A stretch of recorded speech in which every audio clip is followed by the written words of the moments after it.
Good morning, welcome to all. आज की कक्षा में आप सभी का स्वागत है। जैसा कि हम सब चर्चा कर चुके हैं कि शब्द के भेद के अंतर्गत 4 प्रकार के विकारी शब्द होते हैं: संज्ञा, सर्वनाम, विशेषण और क्रिया। इनका लिंग वचन और पुरुष के अनुसार परिवर्तन देखा जाता है, इसीलिए इन्हें विकारक शब्द कहते हैं। इन विकारी शब्दों में हमने अध्ययन किया क्रिया का। क्रिया के भेद के 2 मुख्य आधार होते हैं: कर्म के आधार पर और संरचना के आधार पर। कर्म के आधार पर क्रिया 2 प्रकार की होती है, जिसकी चर्चा हम पिछली कक्षा में कर चुके हैं: सकर्मक क्रिया और अकर्मक क्रिया। आज की कक्षा में हम आरंभ करेंगे संरचना के आधार पर क्रिया के भेदों की। संरचना के आधार पर क्रिया के 6 भेद होते हैं, जिनका नाम हम आपको बता चुके हैं। जिनमें से पहला है सामान्य क्रिया। पहली क्रिया है सामान्य क्रिया, दूसरी संयुक्त क्रिया, तीसरी नाम धातु, इसके बाद प्रेरणार्थक, पूर्वकालिक और कृदंत। कुल मिलाकर 6 प्रकार की संरचना के आधार पर 6 प्रकार की क्रियाएं होती हैं: सामान्य क्रिया, संयुक्त क्रिया, नाम धातु क्रिया, प्रेरणार्थक क्रिया और पूर्वकालिक क्रिया तथा कृदंत क्रिया।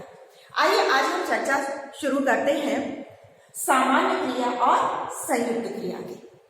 सबसे पहले सामान्य क्रिया की बात करते हैं।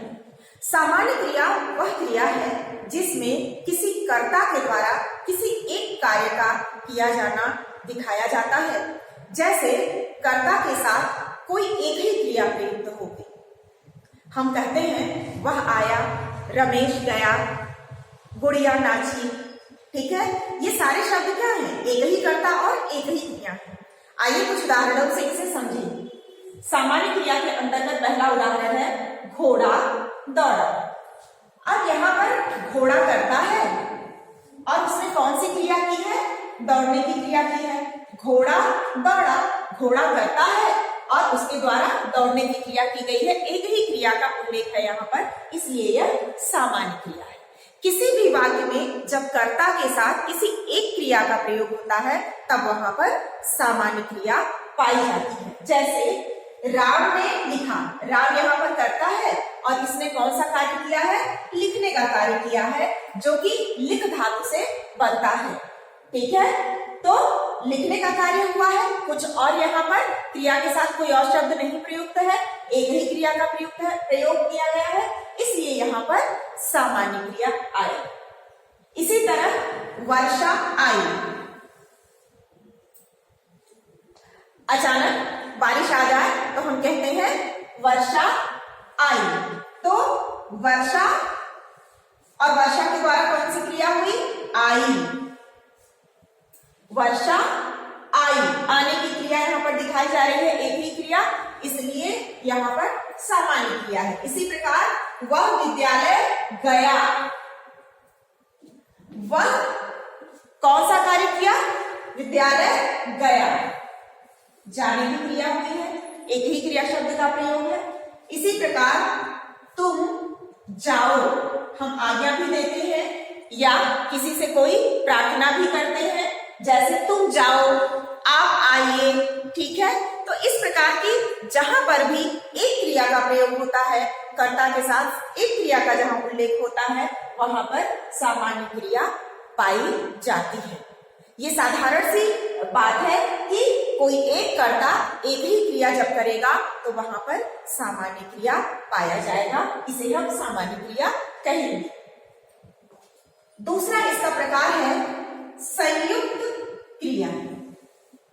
अब जैसा कि नाम से ही स्पष्ट है, सामान्य क्रिया में एक क्रिया थी, तो संयुक्त क्रिया में क्रिया संयुक्त रहेगी, अर्थात एक ही क्रिया नहीं रहेगी, क्रिया के साथ अन्य क्रिया का भी प्रयोग किया जाएगा। कुछ उदाहरणों के द्वारा इसको समझने का प्रयास करते हैं। जैसे पहला है उसने पत्र लिख लिया है। इसमें उसने करता है, इसने क्या किया है? पत्र लिखने का कार्य किया है, लेकिन पत्र लिखने के कार्य के लिए हमने 2 क्रिया शब्दों का प्रयोग किया है। पहला जो मुख्य कार्य है वो लिखने का कार्य है, लिख क्रिया है, और इसको वाक्य को पूरा करने के लिए हमने सहायक प्रयोग किया है, लिया है। यहाँ पर इस वाक्य में उसने कर्ता ने क्या किया है, पत्र लिखा है, लेकिन पत्र लिखने का कार्य हम बता रहे हैं कि उसने पत्र लिख लिया है, अर्थात लिखने का कार्य पूर्ण होने का परिचय देने के लिए हमने अपनी बात को स्पष्ट रूप से समझाने के लिए यहाँ पर लिखने की क्रिया के साथ एक सहायक क्रिया प्रयोग की है, लिख लिया है। तो लिखना मुख्य क्रिया है और लिया है सहायक क्रिया है, जिसे हम रंजक क्रिया भी कहते हैं। तो संयुक्त क्रिया वह क्रिया है जिसमें मुख्य क्रिया के साथ एक सहायक क्रिया या रंजक क्रिया का भी प्रयोग होगा, अर्थात यहाँ पर सामान्य क्रिया की तरह कर्ता के द्वारा एक ही कार्य नहीं किया जाएगा, बल्कि उस कार्य की पूर्णता दिखाने के लिए, बात को स्पष्ट करने के लिए मुख्य क्रिया के साथ सहायक क्रिया का प्रयोग हम करेंगे। वहां पर हो जाएगा संयुक्त क्रिया, अर्थात क्रिया अन्य क्रिया शब्दों के साथ यहाँ पर संयुक्त होती है, इसलिए जो मुख्य कार्य किया जाता है उसे हम मुख्य क्रिया कहते हैं, और उस बात को पूरा करने के लिए जिस सहायक शब्द का क्रिया शब्द का हम प्रयोग करते हैं उसे रंजक क्रिया या सहायक क्रिया कहते हैं। इसी प्रकार दूसरा उदाहरण देखिए, तुम कहाँ जा रहे हो। हम किसी से प्रश्न करते हैं इस प्रकार का, तुम क्या कर रहे हो, तुम कहाँ जा रहे हो, तुम क्या खा रहे हो, इस प्रकार का अनेक वाक्य बन सकता है। तो तुम कहाँ जा रहे हो, तो यहाँ पर जाने की क्रिया के बारे में बात हो रही है कि कहाँ जा रहे हो। तो जाने के साथ हमने कौन सा सहायक क्रिया प्रयोग किया, रहे हो। इस प्रकार रहे हो, रही हो, रही थी, रहा था, इस प्रकार का जहां पर सहायक क्रिया प्रयोग होगा वहां पर भी संयुक्त क्रिया आएगी। यहाँ पर मुख्य क्रिया क्या है, जाने की क्रिया हो रही है, मुख्य क्रिया जाने की हो रही है, और बात को स्पष्ट करने के लिए, अपने प्रश्न को स्पष्ट करने के लिए हम इस सहायक क्रिया का प्रयोग कर रहे हैं, जिसे हम कह रहे हैं रहे हो, जिससे स्पष्ट है कि हम किसी से प्रश्न कर रहे हैं कि तुम कहाँ जा रहे हो। यहाँ पर एक ही क्रिया का उल्लेख है, जाने की क्रिया का, लेकिन अपने वाक्य को स्पष्ट करने के लिए, अपनी बात को स्पष्ट करने के लिए हम अपने वाक्य में रहे हो शब्द का प्रयोग कर रहे हैं। यह रहे हो हमारा सहायक क्रिया है। इसी तरह अन्य उदाहरण, वह पढ़ना चाहता है। तो यहाँ पर पढ़ना क्या है, मुख्य क्रिया है। संयुक्त क्रिया में एक मुख्य क्रिया होगी और उसके साथ अन्य सहायक क्रियाओं का प्रयोग देखा जाएगा। हमेशा एक क्रिया के साथ एक अन्य क्रिया संयुक्त रहेगी, जिसे हम सहायक क्रिया कहते हैं। तो यहाँ पर पढ़ने का कार्य हो रहा है, तो पढ़ना मुख्य क्रिया है। वह पढ़ना चाहता है, तो पढ़ना मुख्य कार्य है, और उस बात को, हम अपनी बात को स्पष्ट करने के लिए चाहता है क्रिया का प्रयोग कर रहे हैं। यह चाहता है क्रिया दूसरी क्रिया अप्रत्यक्ष क्रिया है, जिसे हम सहायक क्रिया भी कहते हैं, और अपने पढ़ने के चाहने की भावना को यहाँ पर स्पष्ट किया गया है। यहाँ पर पढ़ना मुख्य क्रिया और चाहता है सहायक क्रिया होती है। इसी प्रकार अन्य उदाहरण देखिए, ड्राइवर कार धो रहा है। यहाँ पर ड्राइवर आपका कार्य क्या कर रहा है, ड्राइवर करता है, यहाँ पर वह करता है, यहाँ पर तुम करता है, ठीक है। तो यहाँ पर ड्राइवर क्या कर रहा है, कार धो रहा है, तो कौन सी क्रिया हो रही है, धोने की क्रिया हो रही है। कार को धो रहा है। कार हो सकता है, जीप हो सकता है, गाड़ी हो सकती है, कुछ भी, कोई भी गाड़ी हो सकती है। यहाँ पर ड्राइवर कार धो रहा है, तो धोने की क्रिया हो रही है। तो धोना सब मुख्य क्रिया है और रहा है संयुक्त क्रिया है। तो जिस क्रिया में मुख्य क्रिया के साथ एक अन्य क्रिया संयुक्त होगी उसे हम संयुक्त क्रिया कहते हैं। इसी प्रकार एक अन्य उदाहरण है, सुधा मशीन चला रही थी। तो सुधा के द्वारा कौन सा कार्य किया गया है, यहाँ पे सुधा के द्वारा मशीन चलाया जा रहा है। तो मशीन चला रही थी, चलाने की क्रिया हो रही है, चलाना मुख्य क्रिया है, और रही थी जो हमारी बात को स्पष्ट करने के लिए जिस क्रिया शब्द का प्रयोग किया जा रहा है, यह रही थी सहायक क्रिया यहाँ पर मानी जाएगी। तो हमने दो बातों को यहाँ समझ लिया कि सामान्य क्रिया में कर्ता के साथ किसी एक क्रिया का ही उल्लेख होगा, वहां पर हम उसे सामान्य क्रिया कहेंगे। लेकिन जब वाक्य में मुख्य क्रिया के साथ एक अन्य सहायक क्रिया का प्रयोग होगा तो वहां पर हम इसे संयुक्त क्रिया कहते हैं। और संरचना के आधार पर कुल 6 प्रकार की क्रियाएं हैं। इनमें से तीसरी क्रिया है नाम धातु क्रिया। तो नाम धातु क्रिया की विशेषता क्या है? नाम धातु क्रिया की विशेषता यह है कि कुछ संज्ञा सर्वनाम और विशेषण शब्दों में हम प्रत्यय लगाकर नाम धातु क्रिया बनाते हैं। जैसे शर्म से शर्माना, गर्म से गरमाना, हिन से हिनहिनाना। अब ये हिनहिनाना भिनभिनाना क्या है? ये सब ध्वन्यात्मक क्रियाएं हैं, अर्थात ये सब है तो अनुकरणात्मक शब्द। जैसे हिन हिनाना, भिन भिनाना। जैसे मक्खियां भिन भिनाती हैं, घोड़ा हिन हिनाता है।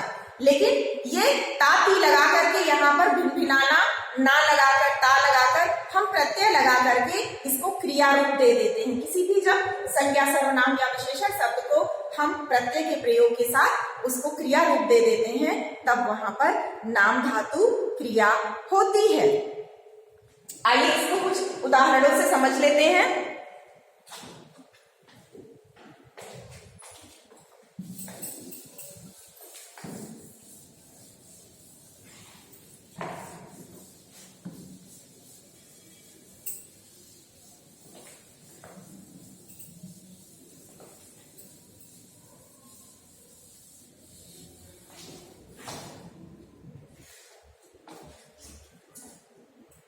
हमने आपको बताया कि संज्ञा सर्वनाम और विशेषण शब्दों से बनाया जाता है यह नाम धातु क्रिया।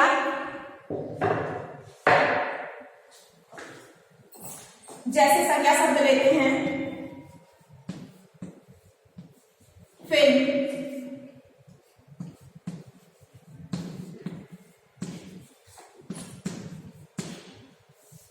फिल्माना।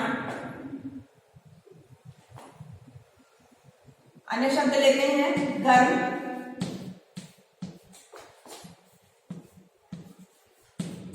गरमाना, लाज,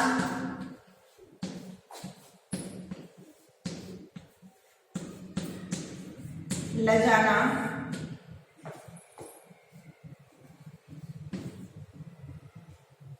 हिन हिन,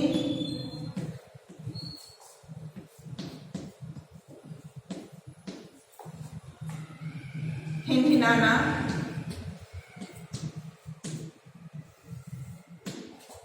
इसी तरह भिनभिनाना,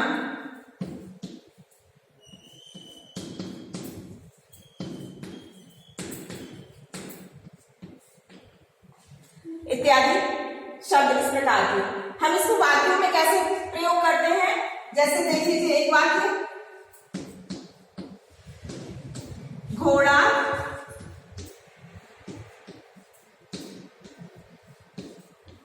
हिनहिनाता है। यह अनुकरणात्मक शब्द है।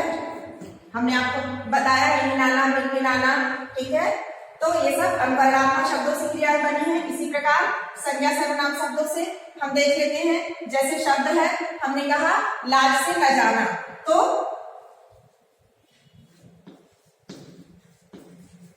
दुल्हन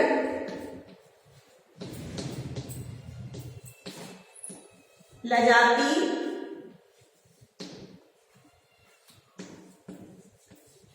है, ठीक है। इस प्रकार हम इसका वाक्यों में प्रयोग करते हैं। तो ये हमारी नाम धातु क्रियाएं कही जाती हैं जब किसी संज्ञा सर्वनाम या विशेषण शब्द में हम प्रत्यय का प्रयोग करके उसे क्रिया रूप दे देते हैं, तब वह नाम धातु क्रिया बन जाती है। अन्य 3 क्रियाएं प्रेरणार्थक क्रिया, पूर्वकालिक क्रिया और कृदंत क्रिया की चर्चा हम अगले भाग में करेंगे। तब तक प्रतीक्षा करें।